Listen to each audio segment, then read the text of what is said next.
ನೋಡಿ, ಈ ತಾಂತ್ರಿಕ ಯಕ್ಷಿಣಿಯಲ್ಲಿ ಏನಾಗುತ್ತೆ ಅಂತ ಹೇಳಿದ್ರೆ ನೋಡಿ, ನಮ್ಮ ಹಿಂದೆ ಏನೇನಾಗಿರ್ತಕ್ಕಂಥ ವಿಚಾರವನ್ನ ಕೆಲವರು ಈ ಪ್ರಶ್ನೆ ಮುಖಾಂತರ ಹೇಳ್ಬಿಡ್ತಾರೆ. ಹೌದು.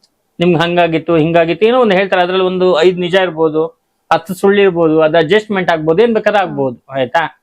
ಮತ್ತೆ ಇವಾಗಿಂದು ಹೇಳೋದಕ್ಕೂ ಕೂಡ ಒಂದಷ್ಟು ತುಂಬಾ ಕಷ್ಟ ಇದೆ. ಏನ್ ನಡೀತಾ ಇದೆ ಅಂತಕ್ಕಂಥದ್ದು ಹೇಳೋದು ಕಷ್ಟ ಇದೆ. ಆದ್ರೂ ಕೂಡ ಕೆಲವನ್ನ ಹೇಳುವಂತ ಒಂದು ಫಾರ್ಮುಲಾ ಇದೆ. ಆದ್ರೆ ಮುಂದಿಂದ ಹೇಳೋದು ಇದೆಯಲ್ಲ, ಇದು ತುಂಬಾ ಕಷ್ಟ. ಆದ್ರಿಂದ ಭೂತ ಭವಿಷ್ಯತ್ ವರ್ತಮಾನ ಕಾಲ ಅಂತ ಹೇಳಿದೆ ನಾನು. ಅಂದ್ರೆ ಹಿಂದೆ ನಡೆದಿರ್ತಕ್ಕಂಥದ್ದು, ಇವಾಗ ನಡೀತಾ ಇರ್ತಕ್ಕಂಥದ್ದು, ಮತ್ತೆ ಮುಂದೆ ನಡೆಯುವಂತ ವಿಚಾರವನ್ನ ಒಂದು ಹೇಳ್ಬೇಕು ಅಂದ್ರೆ ಅದು ಗೊತ್ತಿರುವಂತದ್ದು ಏನು ಅಂದ್ರೆ ಆ ದೇವಿ ಜಗನ್ಮಾತೆಗೆ ಒಬ್ಳಿಗೇನೆ. ಸಾಮಾನ್ಯ ಜನಗಳಿಗೆ ಗೊತ್ತಾಗಲ್ಲ ಅದು. ಸೊ ಹಾಗಾಗಿ ಆ ದೇವಿ ಹೇಳಿರ್ತಕ್ಕಂಥ ವಿಚಾರ, ಈ ತಾಂತ್ರಿಕ ಯಕ್ಷಿಣಿ ದೇವಿ ಏನಿದ್ದಾಳೆ ಅವಳು ಹೇಳಿರ್ತಕ್ಕಂಥ ವಿಚಾರವನ್ನ ನಾವು ಮುಂದೆ ಹಿಂಗಿಂಗೆ ನಡೆಯುತ್ತೆ, ಇಂತಿಂತ ಕಾಲದಲ್ಲಿ ಹಿಂಗಿಂಗೆ ಆಗತ್ತೆ, ತುಂಬಾ ಇಂಪಾರ್ಟೆಂಟ್ ಆಗಿರ್ತಕ್ಕಂಥ ವಿಚಾರ.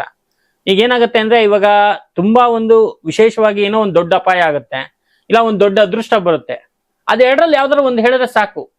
ಆಯ್ತಾ? ಇಲ್ಲ ಅಥವಾ ಎರಡನ್ನೂ ಹೇಳಿದ್ರೆ ಸಾಕು. ಅದು ಬಿಟ್ಟು ತುಂಬಾ ದೊಡ್ಡ ಕತೆ ನಾವೇನು ಹೇಳ್ಬೇಕು ಅಂತಿಲ್ಲ. ಅಂತಹ ಒಂದು ಮೇನ್ ಪಾಯಿಂಟ್ಗಳಿಂದ ಅದನ್ನೆಲ್ಲ ನಮ್ಗೆ ತಾಂತ್ರಿಕ ಯಕ್ಷಿಣಿ ಹೇಳ್ತಾರೆ. ಆ ತಾಂತ್ರಿಕ ಯಕ್ಷಿಣಿ ಹೇಳೋದನ್ನ ಒಂದಷ್ಟು ಜನಗಳಿಗೆ ನಾವು ಈಗಾಗಲೇ ಹೇಳಿದೀವಿ. ಅಲ್ಲಿಂದ ಒಳ್ಳೆ ರಿಸಲ್ಟ್ ಬಂದಿದೆ.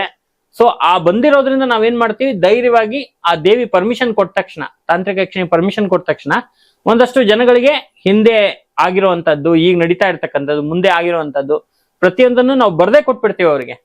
ಅಂದ್ರೆ ಒಂದು ಆ ಪ್ರೂಫ್ ತರ ಬರ್ದೇ ಕೊಟ್ಬಿಡ್ತೀವಿ, ಈ ತರನೇ ನಡೆಯುತ್ತೆ, ಮತ್ತೆ ಅದಕ್ಕೆ ಇಂಥ ಪರಿಹಾರ ಇದೆ ಅಂತ ಹೇಳ್ತಾಳೆ. ಈಗ ಮುಂದೆ ಏನೋ ಒಂದ್ ಇದೆ ಅಂದ್ರೆ ಸುಮ್ನೆ ಇದೆ ಅನ್ಬಿಟ್ಟು ಭಯ ಪಡಿಸುವಂತದ್ದಲ್ಲ, ಅದಕ್ಕೆ ಇಂತಿಂತದನ್ನೇ ಮಾಡ್ಕೋಬೇಕು, ಹೀಗೆ ಅನುಕೂಲ ಆಗತ್ತೆ ಅಂತಕ್ಕಂಥ ವಿಚಾರವನ್ನು ಕೂಡ ದೇವಿ ಹೇಳ್ತಾಳೆ. ಹಾಗಾಗಿ ಇದು ಅದ್ಭುತವಾಗಿ ಕೆಲಸ ಮಾಡುತ್ತೆ ಅಂತಕ್ಕಂಥ ವಿಚಾರ.